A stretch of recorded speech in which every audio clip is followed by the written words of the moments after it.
অসম আমাৰ ৰূপহী গুণৰো নাই ও ভাৰতৰে পূৰ্ব দিশৰ সূৰ্য উঠা দেশ। নমস্কাৰ, মই বিবেক। এটা নতুন ভিডিঅ'লৈ আপোনালোকক স্বাগতম জনাইছোঁ। সঁচাকৈ অসম আমাৰ যেনেকৈ ৰূপহী দেশ গুণৰো নাই ঠিক তেনেকৈ অসমত বিভিন্ন ধৰণৰ প্ৰতিভা চুকে কোণে লুকাই আছে। মই আগে পিছে আপোনালোকক দেখুৱাই আহিছোঁ। আজি আপোনালোকক চিনাকি কৰাই দিবলৈ ওলাইছোঁ এনেকুৱা এজন ব্যক্তিৰ লগত, যিজন ব্যক্তিৰ মানে অশেষ প্ৰতিভা সম্পন্ন এজন ব্যক্তি। বহুতো গুণ আছে তেখেতে, বহুত ধৰণৰ ইনষ্ট্ৰুমেণ্ট আমাৰ লোকবাদ্যৰ তেনেকুৱা লোক সংস্কৃতিৰ বহুতো বাদ্য তেখেতে নিজ হাতেৰে বনাই বজায়। প্লাছ তেখেত এজন সম্পূৰ্ণ সাংস্কৃতিবান এজন সাংস্কৃতিক ব্যক্তি হয়। তেখেতৰ গোটেই ফেমিলিটোৱে মানে সাংস্কৃতিক কলা সংস্কৃতিৰ লগত জড়িত। তেখেতৰ ল'ৰা, তেখেতৰ ভতিজা সকলোৱে লোকবাদ্যবোৰ বজায়। তো আমি তেখেতক আপোনালোকৰ লগত চিনাকি দিবলৈ আহি আছোঁ। এয়া দাদা। নমস্কাৰ। নমস্কাৰ। এয়া দাদা জিতেন গগৈ। নমস্কাৰ। গোলাঘাট জিলাৰ মেৰাপানীৰ সমীপতে থকা গমাৰি গাঁৱৰ এয়া জিতেন গগৈ দাদা। বাপৰে, ইমান বোৰ ইনষ্ট্ৰুমেণ্ট। এইবোৰ দাদা আপুনি চব নিজে বনাইছে? হয়, মই নিজে বনোৱা এইবিলাক, নিজৰ হাতেৰে কৰা। কিমান বছৰৰ পৰা আপুনি এইবোৰ বনাই? প্ৰায় মই 28 বছৰমান হ'ল এইটো মানে কৰি থকা।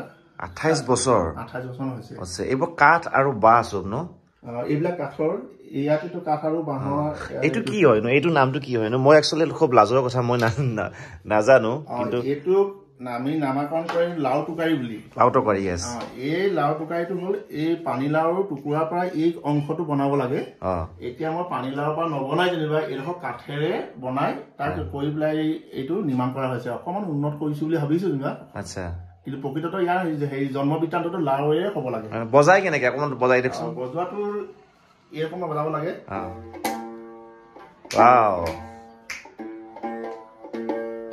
আৰু এইটো কি দাদা? এইটো হ'ল আনন্দ লহৰী। আনন্দ লহৰী, এইটো আনন্দ লহৰী।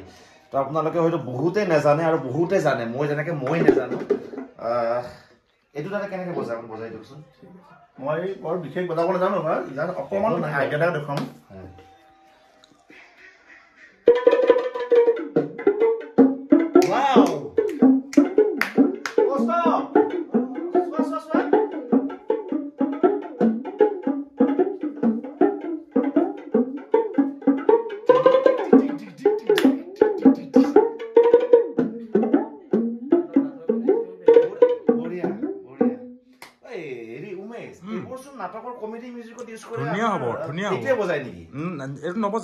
আজিকালি চব পেডত মেনুৱেল বস্তুটো হৈছে এইটো কপি কৰি আমি পেডত বজাই টেকনলজি। ওকে, আৰু এইটো হ'ল টোকাৰি ন? এখন টোকাৰি আৰু এইটো দুতৰা। ৱাও,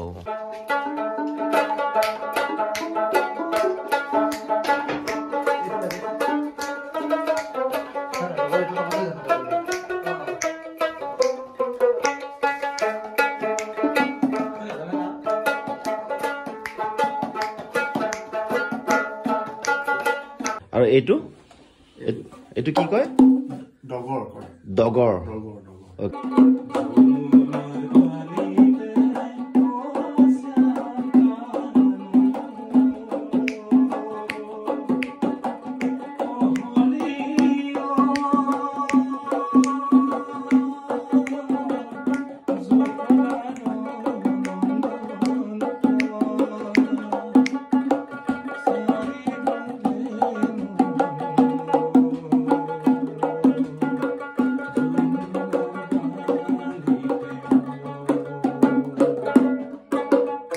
এখন টোকাৰি। এইটো কি হয়? এইটো চাগে হেৰি ন, সাপৰ চাল চাগে, গুই সাপ। য়েছ, চাল চটা গুই সাপৰ। কাঠটো হ'লে এইটো কঁঠাল কাঠৰ পৰা বনাইছো। কঁঠাল কাঠৰ পৰা, হয়। তাৰপৰা গুই চালটো হ'লে মাতটো উৎকৃষ্ট হয় বুলি কয়। উৎকৃষ্ট হয়। আমি ছাগলী চালেও চাওঁ, কিন্তু গুই চালতো মাতটো এটা পাৰফেক্ট, বেছি মানে স্মুথ হয় আৰু। হয়, এইখন আকৌ বিন। বিন এইখন নাৰিকলৰ টুকুৰা। আমি যে এইটো নাৰিকল, আচ্ছা, নাৰিকলটো খোৱাৰ পিছত হয় নে? টুকুৰাটোৰ পৰা এইটো লৈ এইটো আমাৰ যিটো আমি ভেকুলি, যিটো আমি কওঁতে বামুণী ভেকুলি কওঁ, জেগা ঠাই বিশেষকে হয়তো নাম বেলেগে থাকিব পাৰে। এইটো বাৰিষাত ওলাই এইটো টৰক টৰক কৰি থাকে, সেই ভেকুলিজনী ধৰি ভেকুলি চালেৰে এই অংশটো চাউনি কৰিব লাগে ও মাই গড কিমান নজনা কথা জানিছো আৰু আপোনালোকেও জানিব এইখন হল ভেকুলিৰ চাল হয় নে ভেকুলিৰ চাল আৰু এইটোতো আপোনালোকে গমেই পায় নাৰিকলৰ টুকুৰাটো অৱশিষ্টখিনি খোৱাৰ পাছত যিখিনি থাকি যায় আৰু এইটো কি বুলি কয় নামটো আকৌ এবাৰ এই নামটো হল বাদ্যভাগৰ নাম হল বিন বিন মাত্ৰ এডাল তাৰ আছে ইয়াত ইয়াত কিন্তু এনেকে নবজায় ৰেকৰ্ডাল মই এতিয়া সদ্যহতে কিবা থাকিলে কিন্তু এনেকে ঘঁহি বজাব লাগে তাক যিটো বজায় তাক ধেনু ৰদৰে বনাই লৈ তাক এটা বজোৱাৰটোত ঘোঁৰা ফানেৰে তাক নিৰ্মাণ কৰিব লাগে বাপৰে ঘোঁৰা ফানেৰে হলে তাৰ মাতটো উৎকৃষ্ট হয় যদি তাকে নহলে যেনিবা মৰাপাতৰো ল'ব পাৰি মৰাপাতৰ মাতটো ইমান এইবোৰ হল আচল মানে সঁচা অসমীয়াৰ প্ৰাণ বুলি ক'ব পাৰি এখেতে যিবোৰ বস্তু তৈয়াৰ কৰিছে আমি বহুতে চাগে এতিয়া চাগে নতুন যুৱচামে হয়নে যেনেকে মই নিজেই নাম নাজানো বহুত বস্তুৰ আমাৰ এইবোৰ চব লোকবাদ্য হয় এইবোৰ কিতাপত পঢ়িবলৈহে পাইছিলোঁ এতিয়া হাতেৰে চুইছোঁ দেখিছোঁ দাদাই বনাইছে বজাইছে তো এখেতসকলো মোৰ সঁচাকৈ বহুত বেছি ৰেচপেক্ট আহিছে খুব ভাল লাগিছে আৰু এইটো খোল ন এইটো মই খোল নিজেই নিৰ্মাণ কৰিছোঁ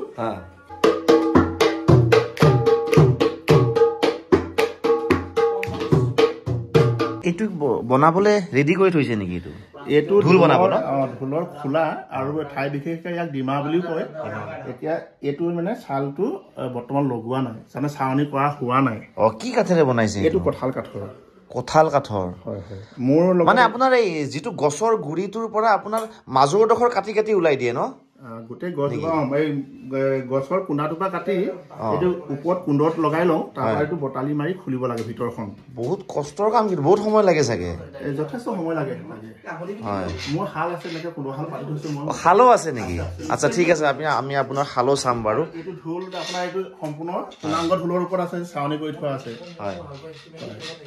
মই ঠিক আছে আপোনাক মই ঢোলটো অকণমান বাৰু টঙনিয়াই আপোনাক দেখুৱাওঁ অকণমান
ঢোলৰ চাপৰ দেখি মোৰ গা জিকাৰ খাই উঠিছে একদম কি নাম তোমাৰ নমস্কাৰ মোৰ নাম চম্পা গগৈ কি পঢ়ি আছা ফাৰ্ষ্ট ইয়াৰ পঢ়ি আছে ঢোলৰ চাপৰ দেখিলে এইবাৰ আমি কি চাম নাগাৰা অ'কে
বাপৰে ও মাই গড আৰু কিমান প্ৰতিভা চাম আৰু কি বজাব বাবা মই এবাৰ খোল বজাই দেখাম এবাৰ আকৌ খোল বজাই দেখাব আপোনালোকে অনুমান কৰক যে কিমান প্ৰতিভা লুকাই আছে এই অসমৰ চুকে কোনে এনেকুৱা কিমান প্ৰতিভা আছে যিবোৰ আমি নেদেখো তেখেতসকলে অকল গাঁৱৰ মাজতে নিজৰ মাজতে এনেদৰে মানে ব্যস্ত হৈ থাকে তো মই বিচাৰো এখেতসকলক ওলাই যাওক অসমৰ বাহিৰলৈ ওলাই যাওক এখেতসকলক মানুহে বিচাৰক তো এখেতসকলৰ এই যিটো প্ৰতিভা অসমৰ গোটেই ৰাইজে দেখক মই সেইটোৱেই বিচাৰো সেইটোৱে কামনা কৰিছো আৰু মোৰ এই অসম ভ্ৰমণৰ থিয়েটাৰৰ লগত জড়িত অসম ভ্ৰমণৰ উদ্দেশ্যই মোৰ সেইটো এনেকুৱা বহুত ভিডিঅ' আগত বনালো আৰু এখেতসকলৰ ভিডিঅ'টো আপোনালোকে শ্বেয়াৰ কৰিব যদি সঁচাকৈ ভাল লাগিছে এখেতসকলক আপোনালোকে বিচাৰিব মই কণ্টেক্ট নাম্বাৰ দি দিম এখেতসকলে ষ্টেজ প্ৰগ্ৰেমো কৰে দাদাৰ এই সকলোবোৰ লোকবাদ্য বাদ্যযন্ত্ৰ যিবোৰ বজাইছে এই সকলোবোৰ তেখেতে বিক্ৰীও কৰে যদি আপোনালোকক দৰকাৰ হয় তেতিয়াহ'লে এখেতৰ লগত যোগাযোগ কৰিব পাৰিব মই কণ্টেক্ট নাম্বাৰটো তলত দি দিম এতিয়া মোৰ ঢোল যদি কোনোবাই প্ৰয়োজন হয়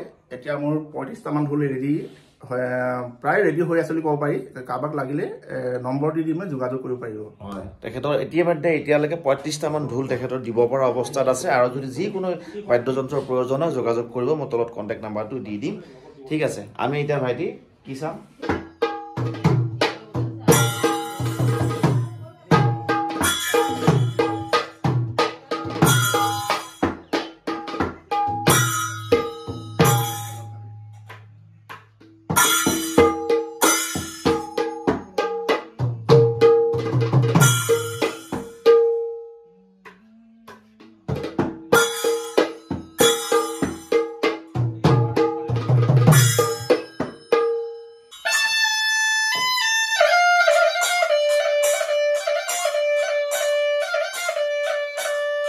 অকণমান মই ওজা ঢোলৰ বাদ্য অকণমান বজাবলৈ লৈছোঁ খালি কথা এটা হ'ল কি আচলতে মই হাজত থকা নাই আকস্মিকভাৱে এখেতলোক আহি ওলাইছেহি মই যি হাজত মই এই ঢোল বাদ্যটো মানে ওজা ঢোল বাদ্য পৰিৱেশন কৰিব লাগে কৰা নাই তাৰ কাৰণে যাতে সকলোৱে মোক ক্ষমা কৰে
এয়া লোকবাদ্যৰ ওপৰত থকা অজস্ৰ এখেতসকলৰ যিটো প্ৰতিভা মানে ভাষাৰে প্ৰকাশ কৰিব নোৱাৰি সেয়েহে মই দেখুৱালো তো আপোনালোকে অনুমান কৰিব পাৰিছে তো এতিয়া আপোনালোকক মই এখেতৰ আন এক প্ৰতিভা আন এক টেলেণ্ট মই আপোনালোকক দেখাবলৈ গৈ আছো বলক এইবোৰ যে আপোনালোকে দেখিছে দেখাত একদম হাইলাখ আমাৰ কি পিতলৰ শৰাই নিচিনা লাগিছে এইখন চাওক কিন্তু আচৰিত কথাটো হ'ল কি এয়া পিতলৰ শৰাই নহয় এয়া এখেতে নিজ হাতেৰে আমাৰ বাহেৰে আৰু কাঠেৰে বনোৱা এই শৰাইখন চাওক আপোনালোকে এইখন কাঠেৰে বনাইছে ইয়াত কমপ্লিটলি এইখন কাঠেৰে বনোৱা হৈছে আৰু এইখন হ'ল আমাৰ সফুৰা তাক মানে কি শৰাইখনত ঢাকনাখন লগাই দিলে ইয়াৰ ৰূপটো সফুৰা হয় যদি ই অকলে দিয়া হয় এখন শৰাই হ'ল আৰু ঢাকনাখন লগাই দিয়াৰ পিছত ইয়াত সফুৰা ৰূপ পায়